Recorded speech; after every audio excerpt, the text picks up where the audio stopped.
माँ का बंटवारा। दोनों बहुओं ने घर में इतनी खिटपिट मचाई कि भाइयों को बंटवारा करना ही पड़ा। छोटे, तुझे जो रखना हो रख ले। अरे ऐसे कैसे? बंटवारे में हर चीज साफ होनी चाहिए ना। भाभी सही कह रही है भैया, उनके हिसाब से जो चीजें करनी है कर लीजिए। वैसे भी आप लोगों को ज्यादा पता है। पता तो होगा ही। अरे पर थोड़ी समझ तो हम में भी है। सब थोड़ी ना दे देंगे ऐसे। जैसे तैसे घर की हर चीज का बंटवारा हो गया और पुराना घर बेच के उन्होंने पैसे भी बांट लिए। लेकिन इस बंटवारे से सबसे ज्यादा दुखी थी दोनों भाइयों की माँ। बेटा, जब बंटवारे के कारण दो जगह चूल्हे जलते हैं ना, तो सबसे ज्यादा आत्मा माँ की ही जलती है। माँ, पर क्या करे, रोज लड़ने से तो अच्छा ही है ना कि अलग हो जाए। नहीं बेटा, रोज लड़ने से अच्छा है कि बैठ के बातें करो और लड़ाई को सुलझा लो। माँ, पर हम कहाँ लड़ते हैं?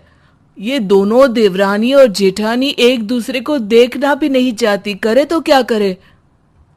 अब दोनों ही सुंदर है, पर फिर भी एक दूसरे को क्यों नहीं देखना चाहती है? ये तो मजाक की ही बात है ना बेटा।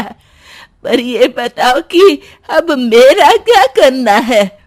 अरे माँ, हम लोगों ने फैसला किया है कि 1 महीने आप छोटे के घर रहेंगी और 1 महीने मेरे घर। मुझे तो लगता था सिर्फ घर के सामान का या घर का बंटवारा होता है, पर तुम लोगों ने तो माँ को ही बांट दिया। खैर, जैसा तुम चाहो। बताओ, पहले किसके घर रहूंगी मैं? नहीं सोचा हो तो सिक्का फेंक दो हवा में, चित पट कर लो।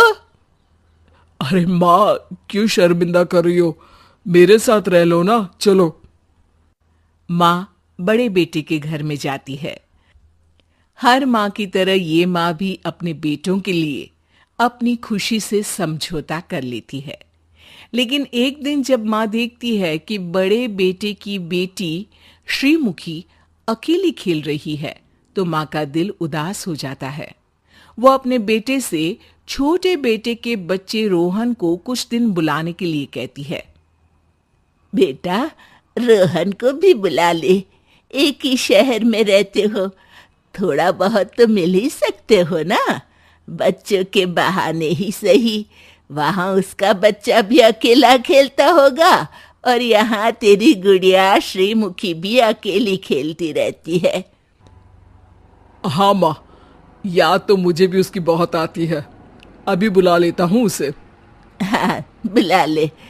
जब मैं छोटे बेटे के पास जाऊंगी ना, तो उसे वापस लेते हुए जाऊंगी। कुछ दिन के लिए रोहन बड़े भाई के घर आ जाता है।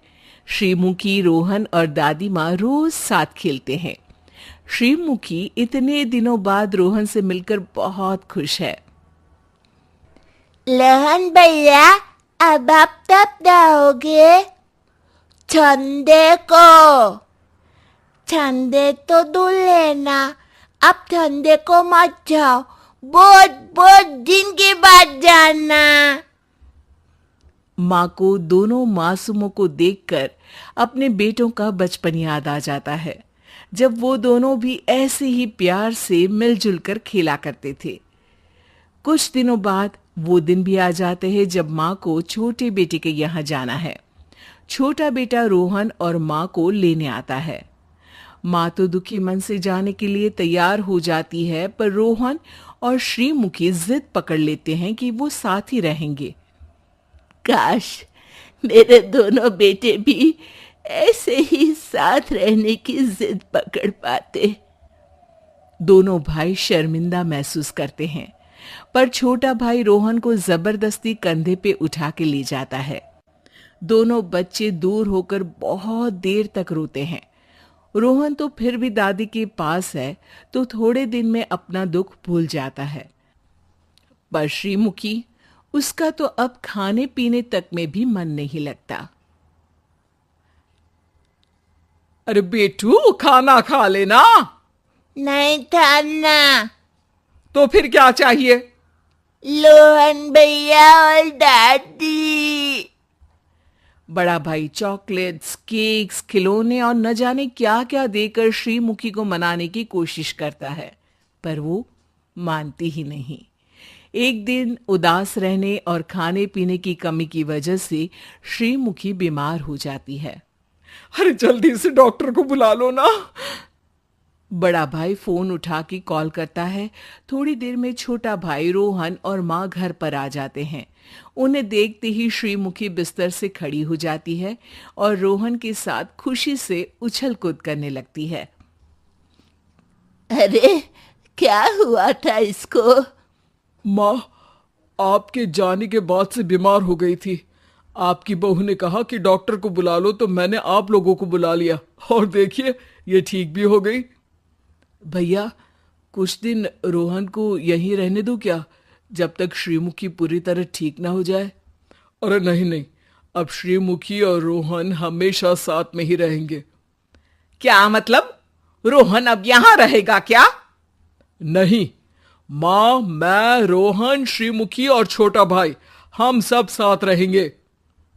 और मेरा क्या होगा? बहुओं को ही तो चाहत थी ना कि अलग रहें। तुम और तुम्हारी देवरानी चाहे तो अकेले और अलग रह सकती हैं, बाकी परिवार तो साथ में ही रहेगा। और दोनों भाई फिर पुराने घर को खरीद के माँ के साथ वहाँ शिफ्ट हो जाते हैं और मजबूरन बहुओं को भी साथ ही रहना पड़ता है। पर बच्चों और अपने पतियों की खुशी देखकर अब बहुओं की भी अकल ठिकाने आ जाती है और बिना बात के लड़ना खत्म हो जाता है। रोहन और श्रीमुखी, तुम तो कभी बंटवारे की बात नहीं करोगे ना? बंटवारा क्या होता है? तुम ना समझो तो ही बेहतर है बेटा।